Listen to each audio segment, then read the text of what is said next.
Bom dia. Vocês conseguem me escutar? Se alguém puder dar um oi, eu vou agradecer muito.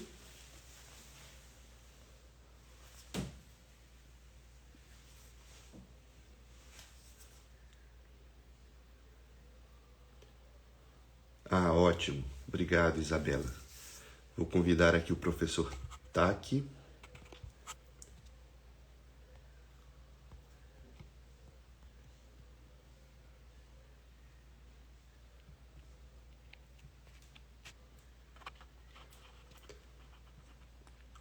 Deixa eu só lá encontrar o professor Taki.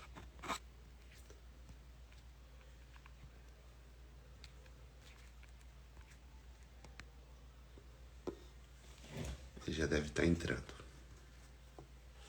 Na live de hoje nós falaremos sobre depressão, melancolia, uma perspectiva histórica com base nesse livro do professor Taki. Um livro muito bom, muito gostoso de ler. Olha aí, o professor entrou. Vou chamar.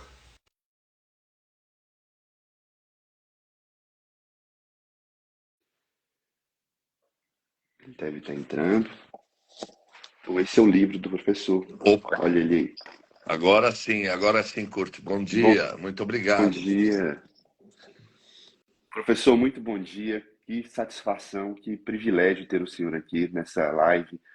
Muito obrigado mesmo pela sua disponibilidade e pela sua ajuda, tanto na minha vida acadêmica, e esse livro aqui foi um dos que me marcou bastante, tá bom? Muito obrigado mesmo É, Eu, pela sua participação aqui.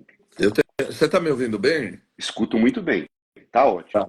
Muito obrigado a você, Curto. Você foi muitíssimo gentil desde o início. Eu te dei uma canseira danada, porque eu estou cheio de coisas, Não, e você imagina. foi muito generoso em me aguardar. Muito obrigado. Agradeço muito os elogios, e eu, quando recebi o seu convite, também fui ver diferentes trabalhos que você publicou, são trabalhos Uhum. de elevadíssimo conteúdo científico, então fiquei muito agradecido pelo convite, porque eu estou sendo convidado por alguém que é bastante relevante na área científica também. Ô, professor, muito obrigado. Suas palavras são inspiradoras. Indo ao nosso bate-papo, e muito obrigado mesmo pelos seus comentários. O seu livro me ajudou muito para fazer exatamente um capítulo sobre minha tese de doutorado, que foi justamente perspectivas históricas da depressão. E para começar o nosso bate-papo, vai ser uma conversa bem tranquila, bem livre, assim, fique à vontade. É, eu gostaria de começar com a seguinte pergunta. Nós sabemos hoje, e por favor, comente à vontade, me corrija, sabemos que o diagnóstico de melancolia não é mais utilizado. Contudo, a depressão, contudo, a depressão existia, poderia ser classificada antigamente. Qual é a sua perspectiva? Como é que a depressão era vista na antiguidade, né? Bastante citado pelo seu livro. Bom, obrigado pelo início dessa pergunta. A ideia, eu acho que é fundamental a gente passar uma coisa aqui, que Uhum, depressão, pânico, anorexia, todos os outros uhum, quadros que nós trabalhamos, né, que do ponto de vista da sim, psicoterapia e da psiquiatria trabalhamos juntos, não uhum, são doenças novas. Muitas vezes existem comentários de que isto é a produção da indústria farmacêutica. A gente até uhum, pode discutir a expansão do diagnóstico psiquiátrico e do uhum, diagnóstico médico, porque acho que às vezes, de fato, a gente começa a puxar a corda demais. Mas uhum, depressão, e eu dou uma aula onde eu digo que as doenças têm história, né? uhum, E a depressão de hoje, não, a história dela não começa apenas no século XIX, quando ela passa a receber esse nome, uhum, esse batismo de depressão. Nós temos, desde a antiguidade, esse quadro que a gente chama de melancolia. O que uhum, acontece às vezes é que, ao longo da história, modelos teóricos, influência de um autor, influência às vezes de uma determinada linha, de uma determinada escola na medicina, acaba tornando um termo mais usado ou mais ao gosto do indivíduo do que outro. Ao passo que outros são clássicos, por exemplo, esquizofrenia. O termo foi dado no final do século XIX, início do século XX, e era um termo que ficou. Bom, o que acontece é que a melancolia tem, ou a depressão, tem raízes bíblicas, inclusive. Né? Eu começo o meu livro falando do episódio do rei Saul e de Davi, né? Saul, que era um guerreiro, foi acometido por algo, e daqui a pouco a gente vai ver como essa leitura mitológica, mística, né? Essa leitura religiosa das doenças passam a ter uma ordem natural. Então, rapidamente eu começo meu livro com Saul e Davi. Davi ia tocar harpa para diminuir as angústias ou a invasão dos espíritos que Saul era acometido por afrontar Deus. Sim. E aí a gente não precisa discutir o resto da história. Os próprios egípcios, os mesopotâmios, tinham a ideia de que um espírito, uma doença. Quer dizer, a pergunta é, não no judaísmo, que tinha um monoteísmo, né, era fácil essa resposta, mas nas outras culturas, qual é o Deus que eu ofendi? Né? Por que eu estou desse jeito? Né? Na mitologia grega também. Na mitologia grega existe claramente a ideia de que quando os deuses querem punir um homem, primeiro o enlouquecem. É o que acontece com a saga de Belerofonte e Pégaso, quer dizer, Belerofonte que matou o monstro, né, sentado no seu cavalo, alado Pégaso, se tornou tão cheio de si, os deuses não gostavam dessa coisa, eles chamavam de phtotostheon, quer dizer, o cara está querendo fugir ao seu papel no mundo. Então ele resolveu ir para o Olimpo e os deuses queimaram as asas do Pégaso e ele caiu, provavelmente, na ilha de Chipre, coxo, cego e melancólico. Então a gente tem essa fase que eu poderia chamar de mitológica. Né? Perfeito. Eu acho que isto corresponde aproximadamente, ou com certeza, quando a gente vai falar de filosofia, que a gente passa pelos mitos e depois entra nas explicações filosóficas. A medicina embarca nisso. Quer dizer, a partir do século V, você tem o chamado século das luzes da medicina grega, né? Eu acho que só em Florença, muitos séculos depois, tantos gênios conviveram na mesma época. Sócrates, Platão, Aristóteles um pouco depois, né? Hipócrates. Então, aí nasce. Claro que as pessoas entendem que não é porque passou de sexto século para quinto século que todo mundo ficou iluminado, mas é um movimento. Quer dizer, a partir daí, deixa de se perguntar qual é o Deus e passa a se perguntar qual é o órgão. Né? A gente tenta afastar o sobrenatural da doença do mal humano. Eu estou me estendendo, mas tem um exemplo muito clássico, que é da epilepsia. A epilepsia era chamada de mal comicial, você bem sabe. Por quê? Porque se houvesse um comício e alguém caísse duro com uma crise epilética, com uma convulsão, isso era sinal de que um dos deuses desaprovava o assunto que estava sendo discutido. Então o comício tinha que parar. Os mais antigos lembram que as drogas antiepiléticas eram chamadas também de comiciais. Bom, o Hipócrates afasta o sobrenatural e ele tenta fazer uma primeira explicação biológica, né, em cima da teoria dos humores, que Galeno depois desenvolve mais, médico grego em Roma. Ele fala da melancolia, que significa melanos, colis, bile negra, negra, bile. Né? E aí ele é exemplo dos filósofos que dividiam os terra, ar, dos filósofos pré-socráticos que dividiam a origem do que é feito a Terra, né? Fogo, ar, terra. Nós vamos entrar na história do Anaximandro, do Anaxímenes, né? Uhum. Ele também usa esse mesmo modelo para dizer que as doenças humanas têm quatro origens e quatro personalidades: o colérico, que vem da bile negra, o sanguíneo. Então, ele diz que o cérebro é impregnado, invadido pela bile negra. E essa bile negra faz com que o Uhum. indivíduo passe a se tornar desesperançado, triste. Ele mesmo diz: se você tem aversão à comida, falta de Uhum. ânimo, eu estou lendo aqui um trecho hipocrático, insônia, Uhum. irritabilidade, inquietação, se o Olha medo e a só. tristeza duram muito tempo, isso é sinal de melancolia. Então, Uhum. nós entramos aí na primeira investida realmente naturalista da doença. Perfeito. Né? Muito bom, muito interessante, professor. Que panorama, ou seja, não é algo inventado como se propaga erroneamente. Ou seja, as doenças têm história e o senhor fez um excelente panorama, interessantíssimo. Ah, eu gostaria de aprofundar um pouco mais agora nessas características, né? Segundo a descrição hipocrática, seria o indivíduo seria afetado por uma tristeza que não passa, por medo. E eu queria dar um salto, né? E falarmos um pouco de uma dúvida que eu tenho. Por exemplo, na literatura, em Machado de Assis, nos livros românticos, nós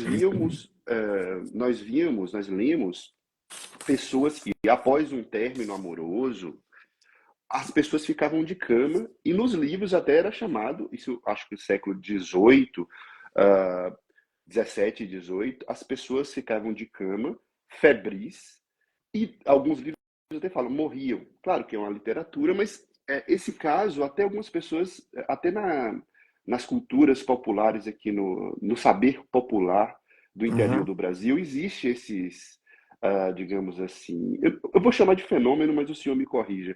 Essa ideia de que a depressão dá febre e que as pessoas ficam realmente prostradas, parecia uma melancolia barra depressão, mas eu queria ouvir sua perspectiva, professor.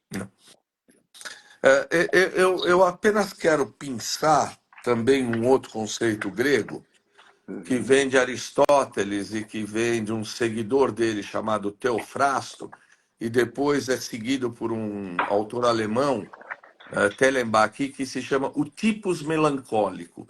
O tipus uhum, melancólico corresponderia a alguém que tivesse uma personalidade melancólica, né? O Aristóteles, e mais Aristóteles, posteriormente o Teofrasto, dizia que por que tantos poetas, tantos escritores, tantos intelectuais são melancólicos? Né? O Antoine Artaud, um autor francês, dizia que eu escrevo para fugir da loucura. Né? uhum, Então, essa coisa de que a criação tem a ver com alguma melancolia, e você vai me permitir, eu vou abrir um parênteses. por Acho que favor. nós dois precisamos marcar muito a seguinte coisa: a loucura Uhum, não é produtiva. Vamos parar uhum, com essa história de perfeito. que o louco produz arte, produz Uhum, literatura. O indivíduo que tem de fato um transtorno psiquiátrico, uma doença mental, ele acaba a sua criatividade. uhum, Gênios conseguem usar a sua doença para escrever, para pintar. Van Gogh, a Virginia Woolf, quando não era acometida da fase de mania ou de depressão dela, do transtorno bipolar, ela uhum, conseguia usar da doença dela para escrever. Um exemplo claro, eu tenho um trabalho que está aberto aí na internet sobre Miss uhum, Dalloway, que é um dos livros da Virginia Woolf. A Virginia Woolf descreve um soldado traumatizado pela guerra que passa por vários psiquiatras ingleses antes da época da farmacologia e das uhum, psicoterapias mais estabelecidas, e no delírio dele ele para e fica ouvindo os pássaros, e ele diz que os pássaros estão cantando em grego. uhum, Essa é a descrição de uma fase melancólica da Virginia Woolf. A Virginia Woolf, como você sabe, teve várias fases de depressão, várias fases de euforia e acabou cometendo suicídio, né? Tem um filme maravilhoso, um livro maravilhoso chamado As Horas, que mostra a última carta da Virginia Woolf ao seu marido. Ela Uhum. enche a roupa de pedras e entra no lago e vai entrando, entrando, entrando até a morte dela. Esse filme, As Horas, é um filme belíssimo, e recomendo, mostra com muita veracidade a morte da Virginia Woolf. Mas voltando, nós Uhum. estamos falando muito da questão da melancolia, da tristeza, dentro de um Uhum. movimento que se chamou meu amigo Daniel Barros, que sabe muito mais de história do que eu, Curte. Eu sugiro entrevistá-lo Uhum. rapidamente, a hora que você puder. Perfeito. O Uhum. romantismo é um movimento que se inicia no século XVIII e no século XIX, é um movimento artístico e cultural, né, Uhum. que subverte a questão da lógica, da racionalidade. O romantismo surge como algo que privilegia as emoções humanas, a subjetividade, o individualismo e a idealização Uhum. amorosa. Romantismo não tem nada a ver com essa história de escrever meu amorzinho, uma Sim. carta. O Uhum. romantismo é um movimento que se contrapõe, iniciado na Alemanha, que se contrapõe contra a racionalidade. E veja que o primeiro livro do romantismo, considerado do romantismo, tem a ver com o que você falou, são Uhum. os sofrimentos do jovem Werther, de Goethe, Justamente. né, de 1774. Ou seja, quando a gente fala se morre de amor, né, Uhum. ah, o jovem Werther se mata por amor, Uhum. né? Sim. Uma coisa muito interessante para a gente lembrar é Romeu e Julieta. Quando Sim. Shakespeare escreveu Romeu e Julieta, aquilo não tinha nada de romântico. Romeu e Julieta era uma peça que dizia que os jovens precisam ouvir as opiniões e as razões dos pais. Era Uhum. uma peça política e uma peça moral. Romeu e Julieta foi transformada numa peça romântica a partir do século XVIII e XIX, quando o romantismo invade, né? Uhum. E eu costumo fazer a brincadeira de que amor romântico, como o de Romeu e Julieta, tem que durar muito pouco e não pode dar certo, né? É a Uhum. coisa do Romeu era apaixonado por outra mulher, conhece Julieta num baile no domingo. Uhum. No segundo tem a cena do balcão da cotovia. Na terça eles transam. Na quarta eles morrem. Então, Uhum. romântico tem que ser assim, né? E é a época do heroísmo, né? Por exemplo, veja Lord Byron. Lord Byron Uhum. é um indivíduo que vestiu todas as características românticas, né? Da emoção, do amor, do heroísmo. É um cara que foi lutar na Itália, depois foi à Grécia. Os gregos são muito gratos a Lord Byron, porque Uhum. Lord Byron lutou pela independência da Grécia em Missolonghi. Ele faleceu em Missolonghi, um cara jovem. Então, um cara poético que vive com toda a intensidade as emoções dele, né? No Uhum. Brasil, antes em Portugal, né? Você vai ver coisas muito interessantes na literatura, como Amor de Perdição, do Camilo Castelo Branco. Você vai ver Antero de Quental, que é um poeta romântico português que também comete suicídio. No Brasil, você vai ver o Spleen, o Mal do Século, são os românticos que amam, se apaixonam e morrem cedo de tuberculose. Uhum. Castro Alves, em seu Navio Negreiro, A Lira dos 20 Anos, de Álvares de Azevedo, né? Uhum. Há algum tempo eu li um ensaio do professor Cândido falando de Álvares de Azevedo, como a gente pouco valoriza o Álvares de Azevedo, mas Álvares de Azevedo é aquela história de se eu morresse amanhã, viria ao menos fechar meus olhos, minha triste irmã, Uhum. né? E o romantismo traz duas vertentes. Uma é a mulher casta, idealizada, é o romantismo um pouco bobo, desculpe, vamos dizer assim, ingênuo, Ok. do Joaquim Uhum. Manuel de Macedo, da Moreninha, Da que ele olha Moreninha. o tornozelo da moça, é um romantismo Uhum. solar. E ao mesmo tempo existe um romantismo escuro, negro, né? Um romantismo que flerta com o misticismo. Vamos lembrar do do Frankenstein, escrito Uhum. pela Mary Shelley. Mary Shelley foi mulher do poeta Shelley, que era muito próximo de Byron, né? Da Carmen. A Carmen de Prosper Mérimée é uma heroína romântica, né? Mostra o lado escuro, o lado negro do romantismo, que se mistura com a morte, se mistura com o misticismo, né? Então, o romantismo traz essa visão do homem ou da mulher que mergulha intensamente na paixão. Mergulha no amor, mergulha na paixão, é um antirracionalismo.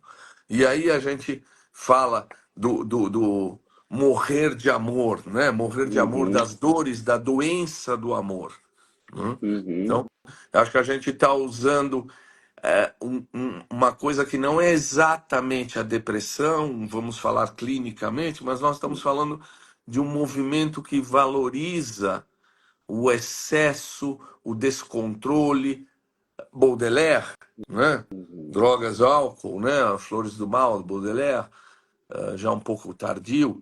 Então, nós estamos falando do spleen, do mal do século, onde se pode e se deve morrer de amor ou ir até os limites na questão do amor, né? Muito bom, professor.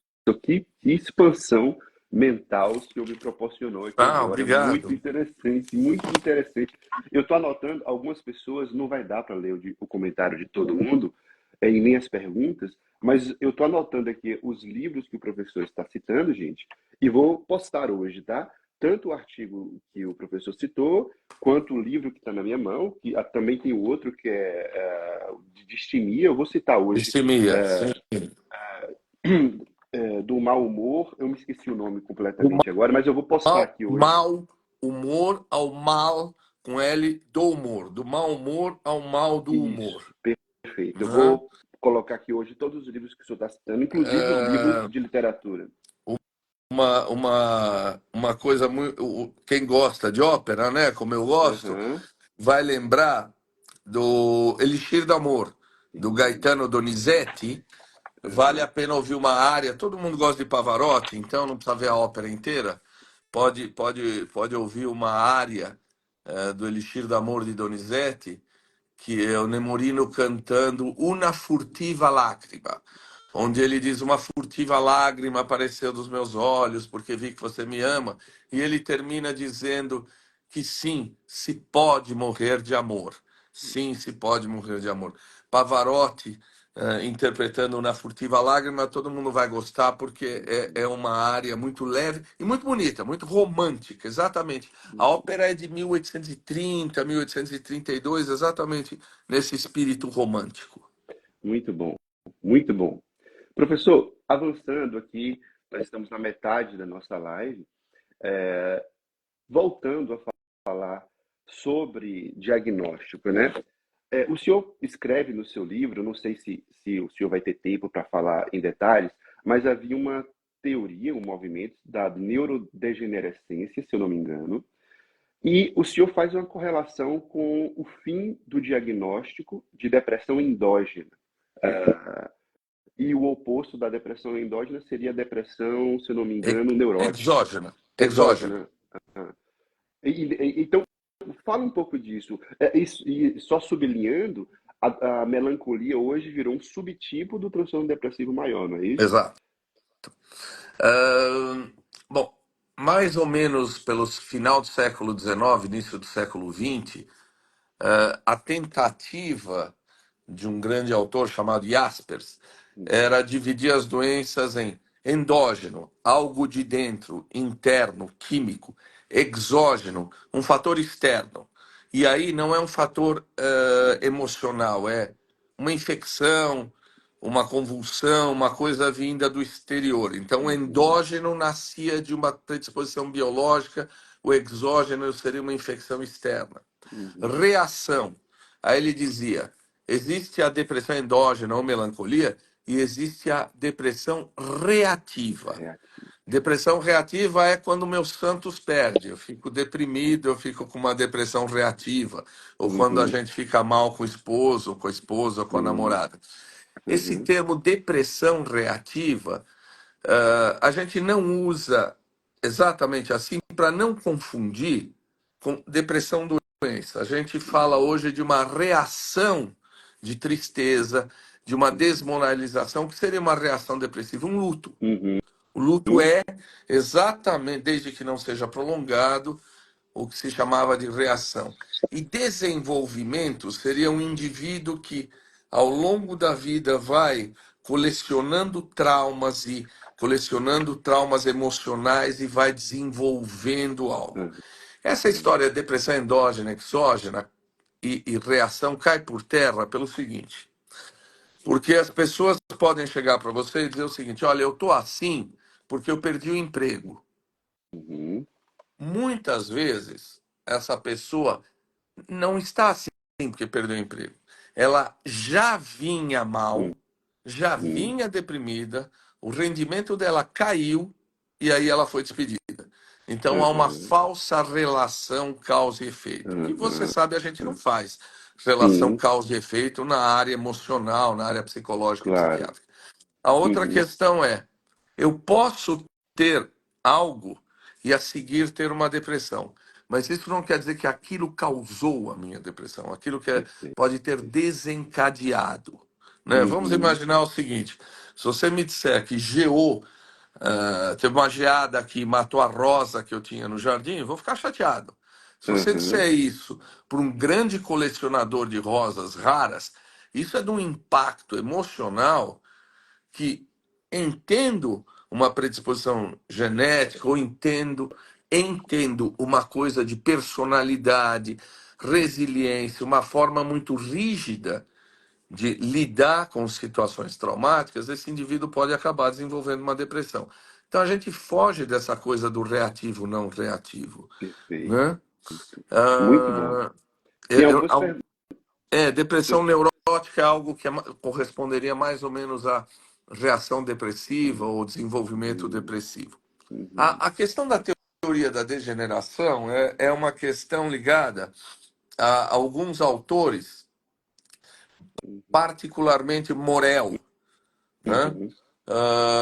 O que se sugeria é que o indivíduo teria uma doença, uma degenerescência cerebral, e isto seria transmitido de geração a geração. O termo taras era muito usado. Isso corresponde muito ao naturalismo Uhum. na literatura, né? Corresponde aos livros A Besta Humana, o filme La Bête Humane, ou seja, Uhum. o indivíduo teria uma série de taras que seriam passados de geração a geração até que aquela geração se extinguiria, porque o Uhum. cérebro levaria a algo terrível, tenebroso, e iria morrendo. Uhum. Isto foi usado de uma maneira, e nós precisamos tomar muito cuidado na nossa área.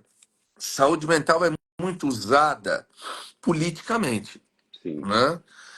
Na Alemanha, a teoria da degeneração, né, foi usada para eliminar pessoas com transtornos psiquiátricos, porque elas não poderiam oferecer uma reprodução adequada. No Brasil, a teoria da degeneração,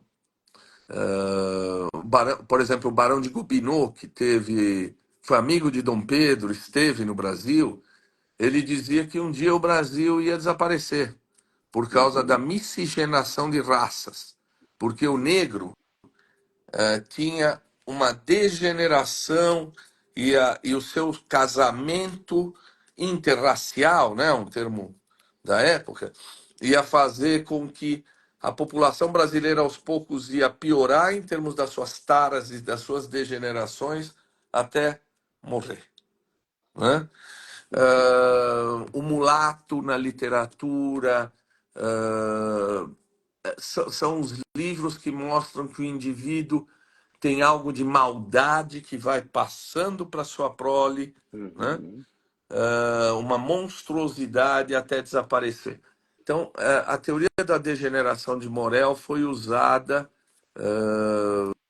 de uma maneira, infelizmente, claro, o indivíduo começa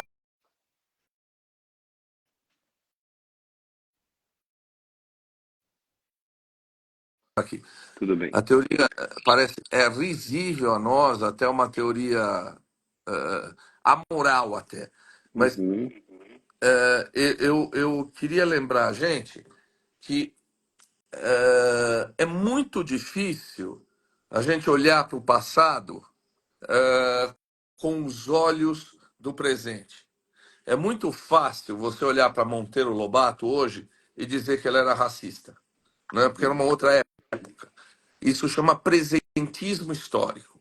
Quer dizer, você chegar e dizer que o Egas Muniz era um criminoso porque fazia cirurgias de lobo frontal, à época era o que se considerava cientificamente avançado.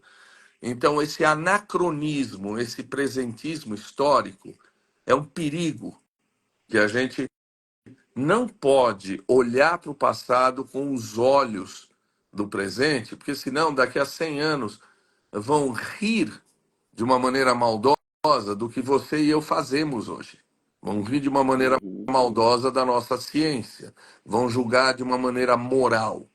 Então, a gente precisa tomar cuidado com chamar todo mundo de estúpido, que fazia coisas muito antes do atual conhecimento da gente. Tá? Então, a teoria da degeneração é uma teoria nascida dentro da psiquiatria, da psicologia, que foi muito mal usada do ponto de vista político, do ponto de vista da eugenia, e felizmente isso também passou. Uhum. Muito bom. Professor, mais um questionamento, uma dúvida que eu tenho. Eu já escutei o senhor falando em outras lives de que hoje tem um aumento de episódios depressivos. Nos últimos 20 anos, que dá para realmente classificar mais ou menos com o DSM-4 e o DSM-5, houve, né, se considera que houve um aumento de prevalência de transtorno depressivo. Eu queria muito ouvir a sua perspectiva sobre isso. É um aumento populacional, a população envelheceu, ou tem outras coisas que podem ser discutidas? Vamos lembrar que até alguns anos a Organização Mundial de Saúde divulgava as listas das doenças que levavam a maior mortalidade. Há uma lista com a redução, houve um tempo da redução das doenças infecciosas antes que esses indivíduos anti-vacina, esses indivíduos que eu não vou usar palavras de baixo calão aqui para me referir a eles, mas a Organização Mundial de Saúde tem uma lista, sempre divulga uma lista das doenças mais incapacitantes. O que quer dizer isso? Das doenças que levam a mais dias de falta no trabalho ou de impossibilidade de estudar ao longo da vida. Dessas doenças, 5 são psiquiátricas: depressão, transtorno bipolar, esquizofrenia, alcoolismo, transtorno obsessivo compulsivo. Então a depressão assume um caráter epidemiológico muito grande. Quando a gente fala de aumento do diagnóstico, aumento do reconhecimento, é isso. Você precisa entender também que há um aumento da depressão e da importância também porque nós estamos fazendo um melhor reconhecimento, né? Havia um número de pacientes represado aí que não tinha o diagnóstico adequado, né? O abandono do preconceito de que crianças e adolescentes não podem ter depressão. Há alguns anos, algumas teorias psicodinâmicas diziam que crianças e adolescentes não podem ter depressão porque não têm o ego formado. O que a gente sabe hoje é que crianças e adolescentes podem ter quadros depressivos graves. Vira e mexe, você ouve, infelizmente, suicídio em adolescentes, né? São quadros depressivos ou quadros bipolares que se iniciam em tenra idade não diagnosticados. Depois você tem um aumento do risco de depressão em função do uso quase epidêmico de álcool e drogas. Álcool e drogas na juventude em particular e no uso prolongado leva ao aumento de risco de transtorno psiquiátrico.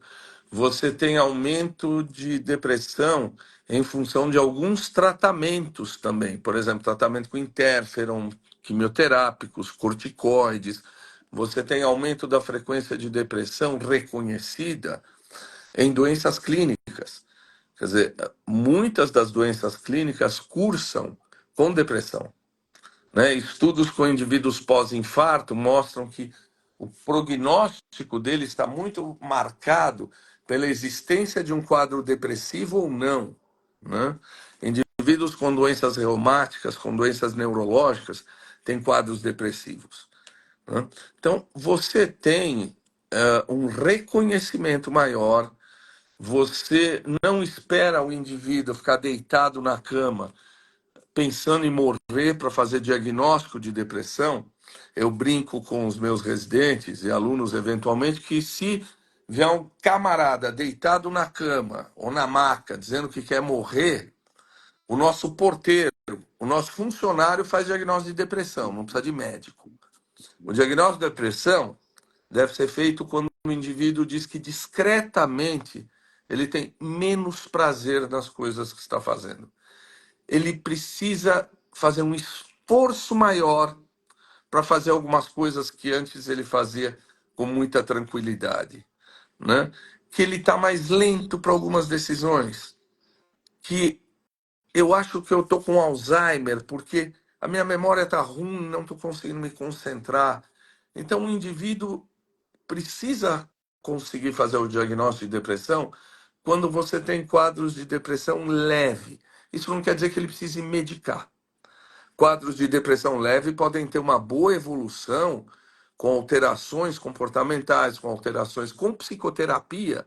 Não é necessário você medicar obrigatoriamente um quadro depressivo que é leve até moderado, mas o diagnóstico se expandiu, e aí não é um desejo mercadológico do médico e do psicólogo, é conseguir fazer um diagnóstico de depressão de uma maneira mais precoce.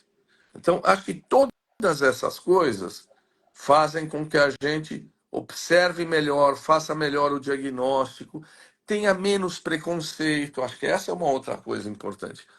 Os transtornos psiquiátricos ou as doenças psiquiátricas, e aí o termo transtorno entra também para quebrar um pouco o estigma, tem um enorme estigma, preconceito e discriminação. Você vê, inclusive, profissionais da sua área, da saúde mental e da minha, com francos quadros depressivos que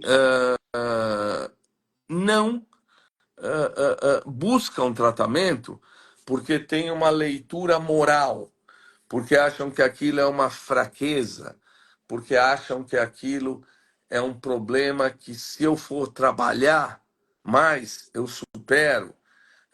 Eu tenho vergonha de dizer para o outro porque isso é frescura, né? Então, ao ultrapassar esse preconceito e esse estigma, vai sim cada vez mais aumentar o nosso diagnóstico e permitir que essas pessoas sejam tratadas mais precocemente. Uhum, perfeito. Professor, nosso tempo está se esgotando.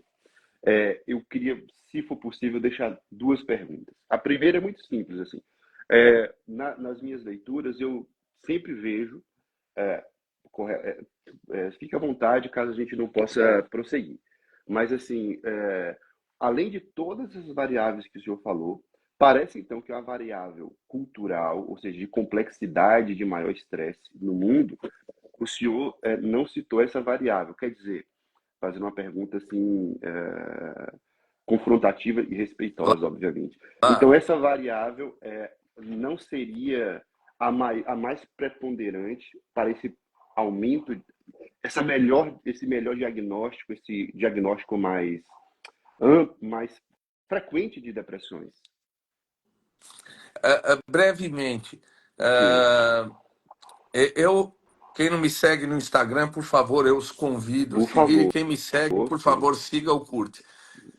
Em março de 2020, quando eu iniciei o meu Instagram, em função de tudo que estava acontecendo no Brasil, eu achei que ficar só na universidade, no hospital, não seria suficiente. Eu tenho repetido que é impossível ao profissional de saúde mental falar de saúde sem falar de pobreza, sem falar de Uhum, falta de liberdade, sem falar de falta de democracia, né? Sem falar de racismo.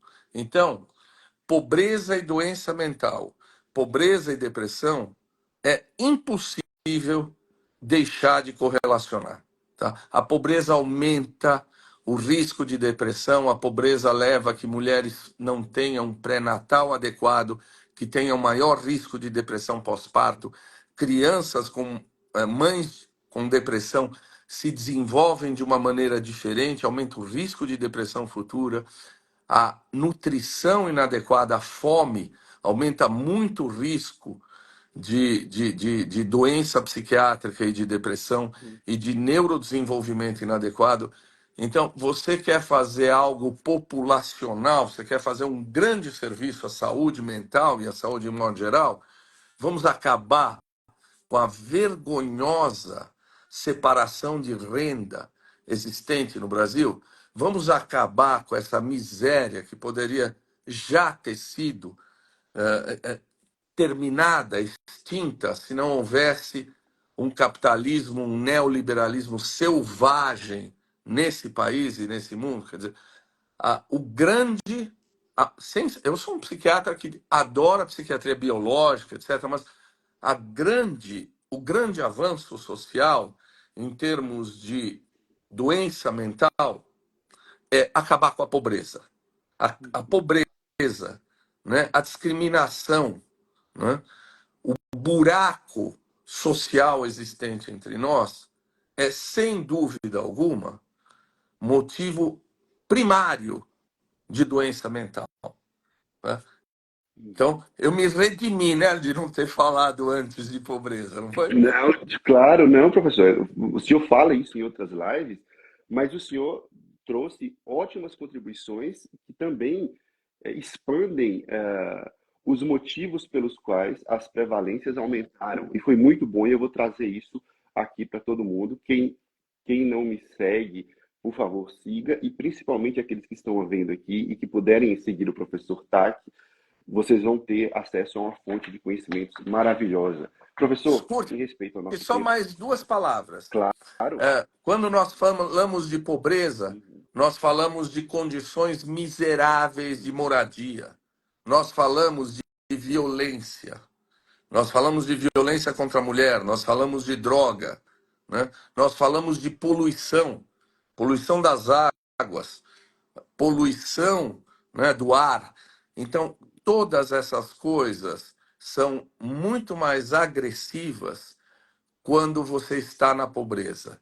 Ó, vou dizer, o meu arroba fazendo propaganda aqui, fazendo um jabá, arroba TA Cordas, TA Cordas, tá? uhum. Então, fica aqui, muito obrigado pelo prestígio de falar do meu livro, mas vamos falar nós dois que enquanto esse país não for um país mais justo, com melhor distribuição de renda, não acabar com a pobreza e a miséria educativa, nós vamos continuar falando de doença mental como algo muito, muito, muito grave por séculos. Não acha, Curti? Perfeito, professor. Com certeza, com certeza. Olha, muito obrigado. Nós vamos ficar por aqui. É uma live com um gostinho de quero mais, já deixando a deixa para daqui a alguns meses. Eu sei que sua agenda é muito cheia e muito obrigado. Vai ficar gravada Você essa divide live. comigo, você dividirá comigo essa live, não é? Me colocará como seu colaborador Com nela, isso, né? certeza, Sim. exatamente, com certeza. Aqui é um serviço de utilidade pública, não Tá podemos bom. deixar isso passar. Professor, muito obrigado. Muito Até obrigado a breve. todos nesse sábado de manhã aí que nos ouviram. Curti, obrigado pela sua gentileza e fico à sua disposição. Foi muito prestigioso estar aqui com você. Igualmente, professor. professor. Um abraço a Um todos que abraço a acompanharam. todos. Tchau. Bom sábado. Bom Tchau. sábado a todos. Tchau.